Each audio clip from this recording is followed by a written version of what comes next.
Good morning, everybody. Thank you very much for being with us. This is a big day in many ways, many ways. The First Lady and I are delighted to welcome the members of Women's Suffrage Centennial Commission to the White House to celebrate the 100th anniversary of women securing the right to vote. That's something.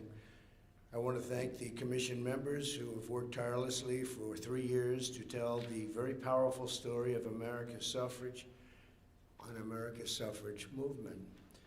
I'd like to introduce the women that have done such an incredible job for a long period of time. Jovita Carranza, SBA Administrator. Jovita. Hello, Jovita. She's the biggest banker in the world right now. Even though it says small business, it's a big business, right? Kay Cole James, President of the Heritage Foundation. Great job, thank you very much. Anna Lehman, Executive Director of Women's Suffrage Centennial Commission. Thank you very much, good, great job. Oh, you're gonna be so happy in a little while because we're giving you a very special treat that you don't know about. Even you don't know about it, you know everything, you people. Cleta Mitchell, attorney, former member of the Oklahoma House of Representatives, a great attorney, I might add. Yes. Beyond an attorney, a great attorney, okay? I know that for a fact. Thank you, Cleta, very much. Marjorie Dannenfelser, president of the Susan B. Anthony List. You are going to be so happy in about 7 minutes, you won't even believe it. Karen Hill, CEO of the Harriet Tubman National Historic Park. Congratulations, great job you do. Penny Nance, president of the Concerned Women of America.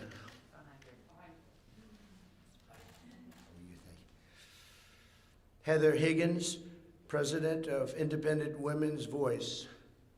Thank you, sir. Thank you, congratulations. Deborah Steidel-Wall, Deputy Archivist of the United States. That sounds like a very big job. That's a lot of archives, isn't it? How many buildings does that take up, right? Great job. You do a great job. Thank you very much. Colleen Shogan, Deputy Director, National and International Outreach for the Library of Congress. Fantastic, another big one, right? That's great. Congratulations, that's beautiful. Susan Combs, Assistant Secretary of Policy Management and Budget at the Department of the Interior. Thank you very much, great job. Thank you all very much. Today I'm honored to sign a proclamation celebrating August 18th, 2020 as the 100th anniversary of the 19th Amendment. In the summer of 1848, Elizabeth Cady Stanton stood before the first ever Women's Rights Convention in Seneca Falls, New York, and declared that women should enjoy this fundamental civil right. What a job she did. 7 decades later, the suffrage movement succeeded. On this day in 1920, the United States ratified the 19th Amendment. It was a monumental victory for equality, for justice, and a monumental victory for America. Today, a record-breaking 131 women are serving in Congress. Nearly 70 million women vote in elections. 56% of our nation's college students are women. More than 11 million women own successful businesses. In other words, women dominate the United States. I think we can say that very strongly. Before the China virus set in, it struck our nation. Women had gained 4.3 million jobs, a record. The women's unemployment rate had plummeted to the lowest level in more than 65 years. And last year, over 70% of the new jobs went to women. And I will say we're coming back very strongly, and we're going to see those numbers again very soon. But the numbers that we have for unemployment and employment, frankly, we had 160 million people working. We've never even been close to that. And by next year, we'll be even higher than that number. Tremendous things are happening. as we fight to deliver a better future for all women and for all Americans, we remember the wonderful victory 1 century ago. While I am president, America will always honor its heroes, and we will always celebrate the patriots who secured women's right to vote. So this is an incredible document that I'm signing, and I wanted to just add something because this was brought up a week ago, and I was so surprised that it was never done before. Because later today, I will be signing a full and complete pardon for Susan B. Anthony. She was never pardoned. Did you know that? She was never pardoned. What was so wrong? And you know that she got a pardon for a lot of other women, and she didn't put her name on the list. So she was never pardoned. And we're for voting. That's right. That's right. She was guilty for voting. And we are going to be signing a full and complete pardon. And I think that's really fantastic, right? She deserves it. So thank you all very much. And let us sign, and we'll do the other signing later on. It's being prepared right now. And I look forward to doing it. Thank you very much. Please.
To ask any questions of the commission. They've done a fantastic job. If you have any questions, please, this is your shot. This is your time. I have a question. Mr. Trump, Mr. President, you spoke about the suburban housewife and what you described as her support for you. I'm wondering if you can tell me what you think. What is a suburban housewife? And does the suburban housewife support the president? Well, I'm Penny Nance. I run Concerned Women for America in my day job. And we actually are doing She Prays, She Votes events in 10 states, doing virtual events for women being held in small women-owned businesses like clothing stores, manufacturing plants, any number. Susan B. Anthony was pro-life, and so are we.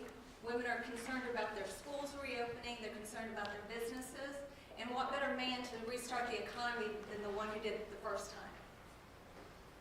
Thank you.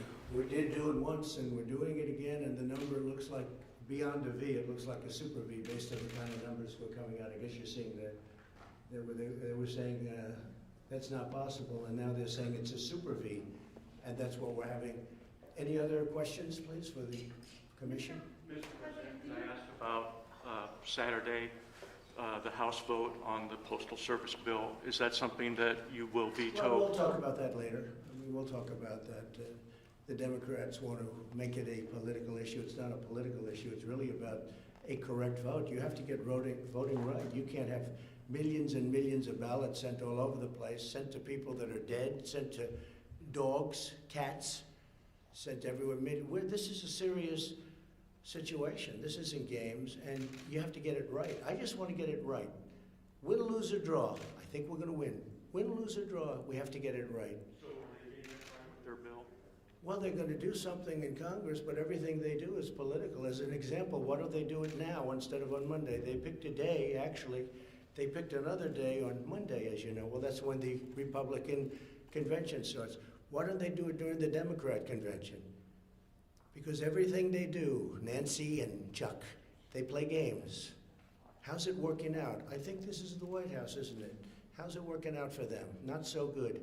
So I will tell you, it's disgraceful. It's disgraceful. We have to have honest voting. That's what this is all about here. It's honest voting. You can't take millions of ballots, send them haphazardly all over the country or all over a state, and expect to come out properly. And if you look at the last 10 elections where they did this universal, and by the way, absentee is great. It's been working for a long time, like in Florida. Absentee, you request, and it comes in, and then you send it back. Absentee is great, but universal is going to be a disaster, the likes of which our country has never seen. It'll end up being a rigged election, or they will never come out with an outcome. They'll have to do it again. And nobody wants that, and I don't want that. Go ahead, please, let's talk about this subject, however. Although, indirectly, we're probably talking about the same subject, wouldn't you say, Cleta? Cleta's an expert on this. I've never even asked. He's one of the great attorneys in Washington. Do you have an opinion on it? And if it's not my opinion, please don't say it. Come on up here, and I must say, it's very interesting. Well, I do have an opinion. The president is right. One of the things that the Democrats and their allies in the media and the left have been trying to do for a long time is to have universal mail voting, where election officials send ballots to everybody on the registration list. Well, we all know there have been multiple studies, the Pew study, millions of people are on the rolls who are no longer living there, they're dead, they're non-citizens. Don't forget, when you go to the DMV or social services, they ask you, they're supposed to, by law, they have to ask you to register to vote, whether you're eligible or not. All of those registrations are dumped into the system, and so there are duplicates. I am chairman of a public interest legal foundation. We're devoted to election integrity. And we just did a study of Allegheny County, Pennsylvania. We found one man with 7 active registrations. If you send him 7 ballots, there's the potential to vote 7 times. He will. So the issue is, I actually have a memo I'm working on to give to the president about what the post office should be doing.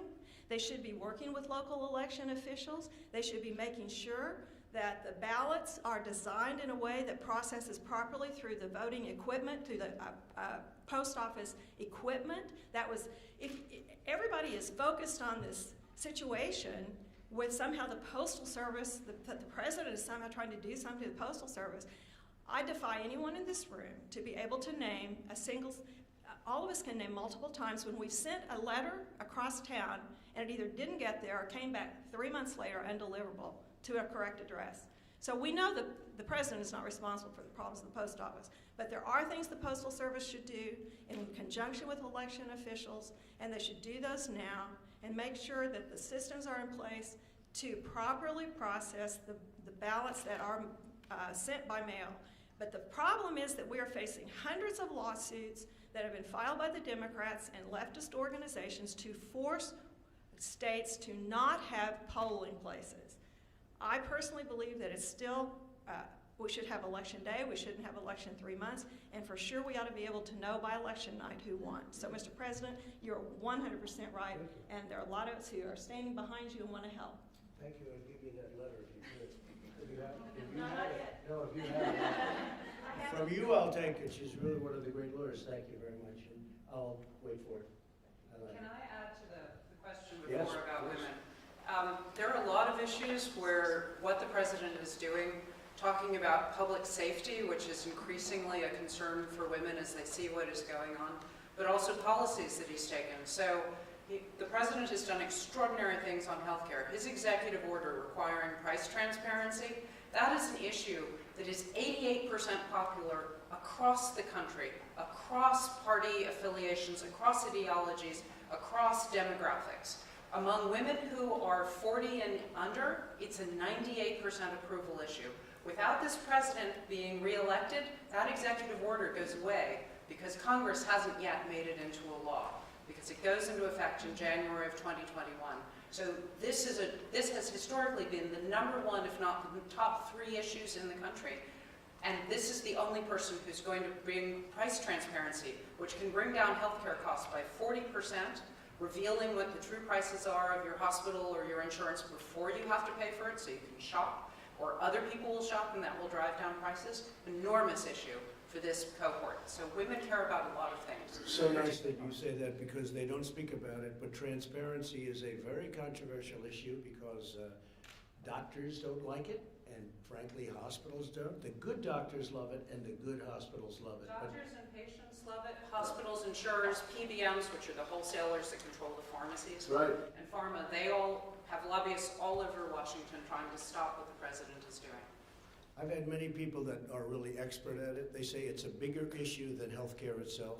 It'll save so much money, and it's the full deal. I signed it, it's done. It goes into effect on January 1st, and you're right, if the Democrats get in, they'll probably try and end it, and what a shame that would be, because it was so hard to get it done, and it will save people massive amounts of money. I'm not talking about 1% or 2%. The other thing we just did, you probably heard, is I signed a favored nations clause on drugs, because we have countries in the world, Germany and others, but we have many countries in the world that pay a tiny fraction, I don't mean like 2% less, 10% versus what we pay. You have a pill that will sell for 10 cents in a certain country in Europe that will sell for $2.50 in this country, and it's so unfair to our people. And I signed a favored nations clause, and the drug companies are spending millions and millions of dollars trying to get me not elected. And all it means when you see ads from drug companies, all it means is one thing: the drug prices are going to be coming down 50, 60, 70%, and they never thought anybody would do that. I also signed a rebate clause, so the rebate money, instead of going to the middlemen, who among the richest men in this country, and men and women, I guess, in this country by far, the middleman. The middleman makes more money than the people that produce. At least the drug companies produce something, but I signed where the rebate goes to the people. There's never been anything like this, and as a non-politician, I could do it. And I will tell you, I was called by a lot of politicians that I was surprised at, literally begging me not to do it. Please don't do it. Please don't do it. And because, you know, the Big Pharma is by far the #1 lobbyist paying group in the country, and people are loyal to Big Pharma, and I'm all for Big Pharma. But this is a tremendous, this will be a tremendous drop. So between transparency and what I just did with respect to favored nations, that means if Germany pays 10 cents and we're paying $2.50, we go down to 10 cents. That's a number that nobody's even thought of. And what will happen is they'll have to pay more, and we're going to have to pay much, much less. Like numbers, and it could be 70, 80%. So we're not talking about games. And nobody had the courage to sign it. A lot of people didn't even know about it. A lot of people. So I appreciate very much you saying. And it may be that transparency is even more important than that. I think it is, because transparency is the basis for markets, and that's the basis also for trust. Right now, you don't have the right to know what something costs before you buy it. If airlines followed the same model as hospitals and insurers do, you wouldn't know the price of your airline ticket Right. until after you landed, because they don't know how full the flight's going to be. They don't know how much gas they're going to have, fuel they're going to have to spend. So, but every other business manages to do their average pricing. Hospitals know their average prices. That's how they sell so quickly when somebody's buying a hospital. Right. They're just not sharing it It's so until great. after the fact. It's so with patients. great. Let's see, voters. Well, that's interesting. See, This is the you just. historical statute. Jimmy Yeah, Kimmel this wants is to right. make fun of this again. No, but can I tell you that, no, I think it's great that you're doing, we're talking about something that you know a lot about, and it does really pretend to exactly what you're doing. I think it's terrific. You know, we did one other thing that is so important. Pharmacies, they didn't have to give any information. You go in for a pill, and the pharmacy gives you this crazy price, and you can't price it, you can't go around, you can't do anything. I ended that practice. I said, what do you mean you can't negotiate? You didn't even have the right to negotiate. I ended that, and was met with a hail of storm Everything I do, I get met with a hailstorm. But you know what? I do the right thing. I do the right thing for the people. I don't need big pharma. They don't help me. They help a lot of other people, but they don't help me. I'm doing the right thing for the country. And let's see whether or not people realize it. They're spending millions and millions of dollars on negative ads on me. And you see, it's big pharma. Unlimited money. I mean, they have so much money. They have unlimited money. And let's see. But I think when people see big pharma taking ads on me that I'm such a bad person, what it means, and I hope they understand that, it means drug prices are going down. Caitlin, go ahead. Do you want to respond to Michelle Obama's speech last night where she said that you're in over your head and the wrong president for the No, country? she was over her head, and frankly, she should have made the speech live, which she didn't do. She taped it, and it was not only taped, it was taped a long time ago because she had the wrong deaths. She didn't even mention the vice presidential candidate in the speech, and she gets these fawning reviews. If you gave a real review, it wouldn't be so fawning. I thought it was a very divisive speech, extremely divisive. We have a tremendous amount of enthusiasm for my campaign because of things like we're talking about now, drug prices and drug cuts and transparency with hospitals and doctors that are going to lower bills by 50%, 70%. You're talking about numbers that are incredible. There's a procedure, I won't mention what it is, but there's a procedure where one hospital was charging $2,500, another hospital was charging $32 for the exact same procedure, using the exact same kit, and the people weren't able to go around and even have that option. And it was the exact same. In fact, we did a study, and the one for $32 actually did a better job, okay? How about that? $2,500, $32, and the cheap one did a better job using the exact same stuff. So that's what we're talking about. We're talking about numbers that are incredible. No, I thought her speech was very divisive. And frankly, I wouldn't even be here if it weren't for Barack Obama. See, we're standing in the White House.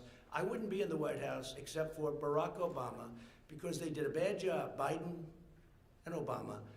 And if they did a good job, I wouldn't be here. I'd be building buildings someplace and having a good time. You compared your response to coronavirus to their response to the H1N1, but the Well, they have deaths... very bad reviews. If you look at the Gallup poll did a review of them. Now, you have to understand, that was a far lesser vicious disease. It was not the same, in the same ballpark. But I know, it's also a much lesser disease. But they got very bad reviews. Gallup gave very bad reviews. And by the way, Gallup at that same time gave us very, very good reviews for the job we've done. So if you take a look at the Gallup poll from a couple of months ago, we got very good reviews, and they got very bad reviews. They were, I mean, the reviews they got for the handling of swine flu, or H1N1, which Biden calls N1, H1, and I don't even correct him on that. I don't even correct him. I said, well, that's a mistake you can make, but that's what he calls it. He's got it a little mixed up, but that's all right. Take a look at the Gallup poll, and there were others too. They got horrible marks, and that disease is a much lesser problem. Okay. Mr. President, do you support protesters in Belarus, and do you have a message? Do I support protesters and terrorists? Belarus. Oh, I thought you said protesters and terrorists. And do you have a message for Moscow regarding potential military Yeah, intervention? you have to understand me. I like seeing democracy. Democracy is a very important word. It doesn't seem like it's too much democracy there in Belarus, but we are speaking to lots of people, and we'll be speaking at the appropriate time to Russia, and we'll be speaking to other people that are involved, but it's certainly a very big march, and it seems to be a very peaceful march, unlike some of the so-called peaceful protests that we have where they burn down stores, okay? Peaceful protests, those are not peaceful. Those are anarchists going over to Portland and other places. These are anarchists, agitators. These are very bad people. But it seems to be very peaceful, and it's a peaceful protest. And I support democracy. Okay, any other question?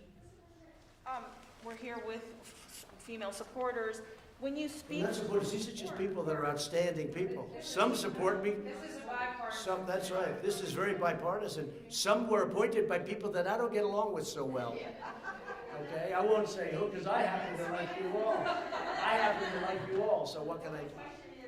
when you speak to the suburban housewives of America, what do you view as the suburban woman voter? Is the suburban woman voter a suburban housewife, or is there more in your It's a very fair assessment? question, a great question, actually. Look, I view it very strongly that the suburban voter, the suburban housewife, women and men living in the suburbs, they want security and they want safety. They don't want to have a lifetime of working hard and buying a house. And by the way, 30% of the people living in suburbia are minority groups. African American, Hispanic American, Asian American. Their American dream fulfilled, and then have a low-income housing project built right next to their house or in the neighborhood. They don't want it. That's not part of the deal. And I terminated that. And I think that the suburban housewife, as you say, and I think that women and men living in the suburbs who fulfill their American dream, or at least got a big part of it, they now live in a safe, beautiful area. They don't want to have people coming in and forcing low-income housing down their throats. And you know what? People can say I'm a bad person for doing that, or they can say I'm a good person. But I think that suburban women very much appreciate what I did. I terminated it. This has been a hot issue before President Obama, but he took it to a new level, and Biden is going to take it to yet another level. In fact, they say that Cory Booker, there's another beauty, that Cory Booker is involved. And if Cory Booker's involved, nothing good is going to happen. It's very unfair to suburbia. Men, women, husbands, housewives, whatever you want to say, it's very unfair. And I think it's a very important issue, and I think they respect very much what I did, and nobody else would have had the guts to do it. Thank you all very much. We'll be signing for Susan B. Anthony the full pardon very, very soon. Thank you very much. Lukashenko step down.